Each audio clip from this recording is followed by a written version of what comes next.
लखनऊ बालू अड्डा पर झुग्गी झोपड़ी में रह रहे लोगों ने योगी सरकार और नगर निगम पर लगाए गंभीर आरोप। समस्याएं यहाँ तो बहुत सी सारी समस्या हैं। लोगों ने कहा, अगर ये जमीन अवैध है तो क्यों बनाया हमारा आधार वोटर आईडी कार्ड। तो बच्चों को मारा है। लोगों ने उठाया सवाल, वोट लेते वक्त सरकार क्यों नहीं कहती तुम्हारा वोट अवैध है। फार्म डाले गए, सुनवाई नहीं है कोई। महिला ने कहा, मैं पुलिस और नगर निगम के अधिकारियों की जान ले लूंगी लेकिन अपना घर खाली नहीं करूं। अगर हमारी जमीन सरकारी है, अवैध कब्जा है, तो हमारा वोट भी तो अवैध कब्जा है, क्यों योगी जी लेते हैं।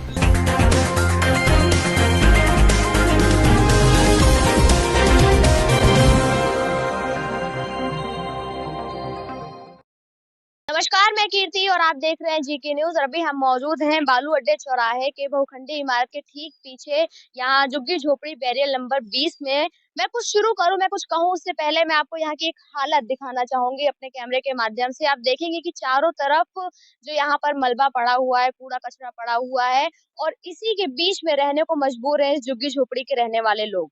इनका कहना है कि इनका यहाँ का वोटर आईडी कार्ड बना है, आधार कार्ड बना है, पैन कार्ड बना है, राशन कार्ड है, उसके बावजूद भी सरकार की तरफ से इन्हें किसी भी तरह की सुविधा मुहैया नहीं कराई जा रही है। क्या नाम है सर आपका? रामचंद्र।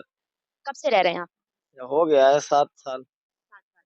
7 साल में इसकी स्थिति ऐसी की ऐसी है या पहले से कुछ बदलाव? कुछ भी नहीं बदला यहाँ खाली खाली वोट डालने जाते हैं और पता नहीं भगवान जाने की कोई वो लाभ देना चाहेगा या नहीं जाएगा। बस हमारा काम है, वोटर आईडी बना है हमारा, मतदान करना है, मतदान हम कर देते हैं, बस बात खत्म।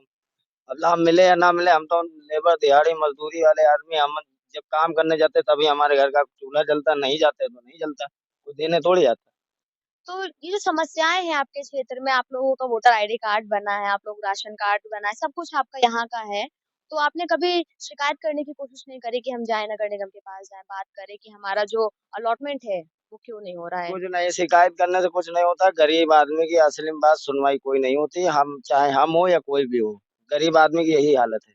अच्छा, यहाँ पे नगर निगम के लोग आते हैं झुग्गी झोपड़ी तोड़ने के लिए, कुछ कहते हैं? अगर तोड़ने क्या आते हैं, कहते हैं, मतलब कई बार आए हैं तो हमारे यहाँ के जो पार्षद हैं उन्होंने जो है कि बीच में खड़े हुए हैं, तो उनके कहने से जो है कि रोक दिया गया, फिर से तब से रह रहे हैं। जब भी कोई समस्या होती वही आते हैं, बस। यहाँ पे इलेक्शन पानी की जो समस्या है, बिजली का है, कभी इसके लिए कुछ कार्रवाई हुई? पानी की समस्या क्या है, यहाँ पे हमारे एक बाबा जी हैं, वही टंकी लगवाए हुए हैं, और जो है कि मतलब अरे एक टंकी वहां पे लगी हुई है, बस यही 2 टंकी लगी हुई हैं। यहाँ की तो टंकी का जिम्मेदार जो है कि बाबा है, और जो है कि मतलब वो नीचे सरकारी नल लगा हुआ था, उसी में जो है कि पाइप डाल के हम लोगों के लिए पानी भरने का अब आसान हो गया। वहाँ के लोग वहाँ भरते हैं, यहाँ के लोग यहाँ भरते हैं। अच्छा, जैसे आपने कहा कि आप 7 साल से यहाँ रह रहे हैं, कई योजनाएं चल रही हैं सरकारी, जिसमें आवास दिया जाता है। आपने कभी कोशिश नहीं करी कि उन्हें भरकर एक आवास ले लिया जाए, तो परिवार का रहना जो है वो सही हो आवास जाए? आवास की योजना चलती है, मगर जो है कि आवास के फार्म भी भरे जाते हैं, मगर उसके बाद में जो है कि चेक कराने जाओ, हमको हमारे पास कम से कम 2-3 फार्म है आवास के लिए। मैंने जो मुख्यमंत्री हेल्पलाइन नंबर है, क्या होती कि 1076 पे डायल करिए नंबर, तो आपकी समस्या का समाधान हो। मैंने 1076 पे मैंने इतनी बार कॉलें की हैं, इतनी बार कॉलें की हैं, और मैंने अपनी रियलिटी पूरी बात बताई है कि मैं एक गरीब आदमी हूँ, दिहाड़ी मजदूरी करता हूँ। जब मेरी नहीं सुनवाई होती तो मैं सोचता हूँ कि मेरे जैसे पता नहीं कितने गरीब आदमी होंगे, उनकी भी नहीं सुनवाई होती। सरकार की बात करें तो अब देखो, कोई भी बड़ा मंत्री जैसे मुख्यमंत्री है, वो ये नहीं चाहते हैं कि गरीबों को लाभ ना मिले, ठीक है। जो छोटे-मोटे जो कार्यकर्ता होते हैं ना, उनकी गलती होती है। वो लोग जो है कि पब्लिक की कायदे से ध्यान नहीं देते हैं, बस बात खत्म ये है। तो जैसा कि आपने इन्हें सुना, इनकी भी वही शिकायतें हैं जो आपको हमारी पहले की वीडियो में सुनने को मिली होंगी, कि जो मंत्री हैं, जो मुख्यमंत्री हैं या फिर जो और बड़े-बड़े नेता हैं, वो ये नहीं चाहते हैं कि लोगों को कोई समस्या हो, लेकिन उनके नीचे काम करने वाले अधिकारी जो हैं, वो सभी लाभों को जनता तक पहुँचने नहीं दे रहे। आपको हम बता दें कि यहाँ पर कई महिलाएँ रहती हैं और पीछे वहाँ पे शौचालय बना हुआ है, जहाँ पर वो जाती हैं और किसी तरह से यहाँ पर रह रही हैं, अपना गुज़र-बसर कर रही हैं। अगर हम बता दें तो यहाँ पे लाइट की भी कोई व्यवस्था नहीं है, लोग बैटरी चार्ज करके रात में लाइट जलाकर रखते हैं। कई बार यहाँ पर कीड़े-मकोड़े निकले हैं, बच्चों को काट ना ले इसके डर से वो बैटरी के सहारे अपनी पूरी रात गुज़ारते हैं। हम कुछ महिलाओं से भी बात करेंगे और जानेंगे कि उनको किस तरीके की समस्याओं का सामना यहाँ पे करना पड़ता है। आपका क्या नाम है? सीमा निसार। कब से रह रही हैं यहाँ? यानी मुझे कम से कम 7 8 साल हो गए यहाँ। किस तरीके की समस्याएं आपको देखनी पड़ती हैं? अब समस्याएं यहाँ तो बहुत सी सारी समस्या हैं, बहुत सारी समस्या है यहाँ पे। यहाँ पे जो रह रहा है उससे पूछो कि कैसे रह रहा है, कैसे नहीं रह रहा है। और आए दिन तो यहाँ धमकी आती है कि हाँ ये टूटी मड़ैया, यही सब समस्याएं हैं। अब ऐसी टंकी लग गए तो थोड़ा तनी पानी की व्यवस्था होएगा कि तो वहां से पानी लावा जाता रहा है। हाँ यही सब समस्या। तो जब नगर निगम वाले आते हैं, तोड़ने की धमकी देते हैं, तो आप लोग उन्हें बताते नहीं कि हमारा वोटर आईडी कार्ड बना हुआ है, सब कुछ है, हमारा एड्रेस यहाँ का है, पूरा एड्रेस यहाँ कहाँ है? तो क्या कहते हैं वो? अब कहते कहाँ हैं, यही धमकी कह के चले जाते हैं, फिर कहें कि आज नहीं काल नहीं परो, ऐसे करा करत हैं। क्या नाम है दादी? गुड्डी। कब से रह रही हैं यहाँ पे? मैं 20 साल हो गए। और इससे 20 साल पहले कहाँ रहती थी? अरे सीतापुर रहते रहे, वो कुछ नहीं रहा बेटे, कमाई खाए थे, वो कुछ नहीं। तो 20 साल से यहाँ पर क्या काम करती हैं आप? ये दुकान छोटी से दमकी लगाए थे। क्या समस्या है आपको? यही दिक्कत है, वो तोड़ने फोड़ने आते हैं, हटाओ। अब कल से टेंशन महाराष्ट्र साहब बोल के रहा झोपड़ी हटवा देंगे नगर निगम से। नगर निगम से मतलब धमकी दी जा रही है झोपड़ी हटाने वैसे नहीं धमकी दिया रहा, उसको बच्चों को मारा है। की? बच्चे को मारा है? हाँ, मोहल्ले को। तो आप लोग ये झोपड़ी बनाकर रह रहे हैं, आप लोगों ने कभी कोशिश नहीं करी कि हम आवास विकास में डालें या प्रधानमंत्री में डालें? हाँ, फार्म डाला है, रखा है भरा। तो क्या कहते हैं? प्रधानमंत्री वाला सुनवाई नहीं है अभी तक, फार्म डाले गए, सुनवाई नहीं है कोई। क्या कहते हैं अधिकारी? अब क्या करें, बार बार पैसे जमा करिए आप, 50,000 पहले, हाँ 10,000 रुपए महीना जमा करना पड़ेगा और 50,000 रुपए पहले दो, 5 साल तक की जमा करना है। कहाँ से इतना पैसा हम लोग ला के देंगे? 8,500 रुपए हर महीना कहाँ दे देंगे? पहले जमा करो, फिर 8,500 की किस्त बांध दे, तो ये कहाँ अपना खर्चा चल जाए, तो वही बहुत है। कहाँ से जमा करेंगे हम लोग? तो आप लोगों ने कभी कोशिश नहीं करी कि हम इसके लिए जाए, मुख्यमंत्री जी जो अपना लगाते हैं वहाँ भी डाला है, कई बार एप्लीकेशन डाले हैं। हाँ। तो अच्छा, जब ये नगर निगम वाले आते हैं तो कार्रवाई केवल ऊपर की झोपड़ियों पर होती है या नीचे भी होती है? ऊपर की टूटती है जब देखो तब। अच्छा, तो पार्षद हैं वो कभी नहीं आते क्षेत्र में देखने, आपकी समस्याएं जानने? वो बहुत ज्यादा आफत होती है तो कभी कभी आते हैं, बहुत ज्यादा। हाँ। वोट कहाँ डालती है? यहीं डालती हैं? और हाँ, ये डालते हैं। किसको वोट दिया था इस बार? अरे जिसको सबको देता उसको हम भी दे देते हैं। क्या नाम है आपका? सुनीता पाल। कब से रह रही है इस झोपड़ी में आप यहाँ पर? हमको 20 साल हो गई है। किन किन समस्याओं का सामना करना पड़ता है आपको? यहाँ पर आप रह रही हैं, 20 साल हो गया झोपड़ी बनाकर रह रही हैं, और नगर निगम से कहा जा रहा है कि ये जो झोपड़ी आप लोगों ने बना रखी है ये एक अवैध कब्जा है। अवैध कब्जा है मैम, अवैध कब्जा पूरा डालीबाग है, पूरा जयप्रकाश नगर है और पूरा ये डालीबाग है। तो अवैध कब्जा मेरी नहीं, हम वोट किसके देके सरकार को देते हैं। सरकार क्या वोट पे मेरी रजिस्ट्रेशन नहीं लेती है क्या वोट नहीं पाती है? अगर हमारी जमीन सरकारी है, अवैध कब्जा है, तो हमारा वोट भी तो अवैध कब्जा है। क्यों योगी जी लेते हैं? क्यों एक्शन नहीं लेते हैं कि हम गरीब का वोट नहीं लेंगे? और दूसरी बात ये, हमने 4.5 लाख की अपना जेवर बेच के यहाँ भरवाई करवाई है, जेवर बेच के मिट्टी मोल लेके भराई कराई है। तब योगी जी की सरकार कहाँ गई? तब योगी जी कहाँ गए थे? गोरखपुर से आते हमारा जेवर हमें वापस लौटाते हैं, कहते हम जगह जमीन पर नहीं रहने देंगे। तो हमारी यही भलाई है, योगी जी होश की गोली खा के चले, क्योंकि मेरे घर पे बुलडोजर चला, मेरी 4.5 लाख की गृहस्थी चूर चार कर दी, जिसमें हम खाना बनाते थे, वो भी उन्होंने गैस चूल्हा नहीं रखा है।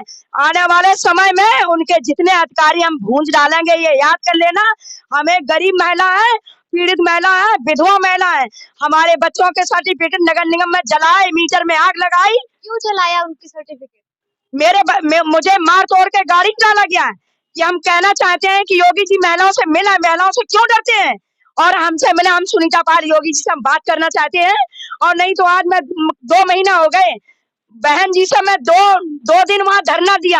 बहन जी ने खुद मेरा मिलके ये शोषण कराया है मेरे साथ कि एक उनकी साथ महिला रहने वाली, उनके साथ मतलब चलने वाली समाज में काशीराम का झंडा उठा के मैं 10-15 साल से चलती हूँ साइकिल से। आज बहन जी ने मेरे साथ जो कुछ कराया, मैं उसका उत्पीड़न भर रही हूँ। तो आपको क्या लगता है कि जो मायावती है और जो बीजेपी, ये दोनों एक है, जबकि दोनों तो अलग अलग पार्टियां हैं? मायावती बीजेपी से मिली हुई है, इसलिए मायावती आवाज नहीं खोलती है। अगर बहन जी आवाज खोलेंगी जिस दिन ना, उस दिन रोड पे आ जाए, पब्लिक उनके साथ है, इसलिए इससे बढ़िया भैया है अखिलेश यादव, उनकी 5 साल सरकार रही, यहाँ कोई गुंडागर्दी नहीं, कोई माफियागिरी नहीं। तो आज बीजेपी वाले बता रहे हैं कि गुंडा राज था अखिलेश के राज में। भैया सही है, सही है, सही है, अखिलेश की सरकार आएगी, आएगी, आएगी। अब बहन जी की सरकार नहीं आएगी। लेकिन अब बहन जी ने जैसे कि आकाश आनंद को अपना उत्तराधिकारी बना दिया, तो आपको नहीं लगता कि अब बीएसपी में एक नई जान जोश आ सकता है? बीएसपी अब खत्म हो रही है धीरे धीरे, क्योंकि बीएसपी के लोग जिस प्रकार से उत्पीड़न कर रहे हैं एक महिला के साथ में, हमारे बच्चों का बौखंडी गए तो उनके विधायक है अम्बेडकर इटावा से हम भी है, रामनगर से हमारी ससुराल है। हम वहां गए कि मेरे बच्चे के सर्टिफिकेट फाड़े गए हैं, मेरे बच्चे का एडमिशन करा दो। उन्होंने मुझे सफा तौर से मना कर दी, मैं एडमिशन नहीं करा पाएंगे। मैं बहुत पीड़ित परेशान हूँ, मेरे बच्चे पढ़ना चाहते हैं लेकिन मेरे बच्चे पढ़ नहीं पाए अच्छी शिक्षा से। जब मेरे बच्चों का सर्टिफिकेट फाड़ा गया तो हम किस विचारधारा से रहेंगे? योगी जी पढ़ा लिखा तो है नहीं है, वो तो है ही सार, और ऐसी औरतन को सार बना रहा है। मैं एक गरीब महिला हूँ, मैं हर चीज से परेशान, जिस तरीके से मेरा उत्पीड़न किया। और योगी जी की पुलिस ने, चौकी इंचार्ज नरही वाले ने जैसे कि मेरे बच्चों को मारा है। मेरी बच्ची के आज 4 महीना से ब्लड नहीं बंद हो रहा कान का, जैसी मैं परेशान हूँ। मैं 1.5 लाख का कर्जा ले लेके भर रही हूँ। योगी जी, मैं जैसी आत्मा रो रही ऐसी तू हर वक्त तड़पेगा, तुझे ऐसे लोग तड़पाएंगे। तो ये कार्रवाई क्यों हुई? आपको नोटिस पहले नहीं दी गई थी? हमको नोटिस दिया गया, ना कोर्ट का नोटिस, ना सरकार से नोटिस। मेरे ऊपर योगी जी ने अत्याचार करवाया। आप लोग यहाँ पर अवैध तरीके से अगर रह रहे हैं तो सरकार कार्रवाई करेगी। आपने कभी कोशिश नहीं करी कि हम कहीं पे आवास विकास में फॉर्म भरे जाए, वहां रहे? हमें ना योगी जी का मकान चाहिए, ना उसका धर्मशाला चाहिए। हम जहाँ हमने अपना जेवर बेचा वहीं अपनी जान की कुर्बानी देंगे, हम यही मकान बना के रहेंगे। अगर जमीन सरकारी है तो हमारा वोट सरकारी है, लेकिन हम यहाँ नहीं छोड़ेंगे, नहीं छोड़ेंगे। आपका वोटर आईडी कार्ड यहाँ का बना हुआ है? आधार कार्ड, वोटर आईडी और ये आधार कार्ड। अगर आधार कार्ड फॉर्मेट है तो मोदी फॉर्मेट है। मोदी वैसे भी फ्रॉड कर रहा है, इनके दोनों लड़का बच्चा है नहीं, ये तो साड़ है और दूसरे को भी साड़ बता रहे हैं। जिस तरीके से योगी ने गुंडागर्दी फैलाई है, इसकी पुलिस ने मेरे साथ उत्पीड़न किया है, पूरन देवी ने बांस उड़ा रहा है। आने वाले समय को इनकी पुलिस को जिंदा नहीं रखेंगे। ये हमारा खून खोल रहा है कि जिस तरीके से मैं एक चद्दर में गुजारा कर रही हूँ इस सर्दी में, खुली आसमान में। तो जैसा कि आपने देखा, हमने जितने भी लोगों से बात करी, उनका कहीं ना कहीं आरोप है सरकार पर, सरकार के अधिकारियों पर, नगर निगम पर। सबका यही कहना है कि कहीं ना कहीं उनके द्वारा इन सभी लोगों पर अत्याचार करा जा रहा है, बिना किसी नोटिस के इनके घरों पर बुलडोजर चलाया जा रहा है। इनका कहना है कि जब हमारा वोटर आईडी कार्ड हमारे इसी पते पर बना हुआ है, हमारा इसी पते पर आधार कार्ड बना हुआ है, हमारे बच्चों का आधार कार्ड सब कुछ यहीं पर बना हुआ है, तो ये फिर ये जमीन, ये घर इनका अवैध कैसे हो गया?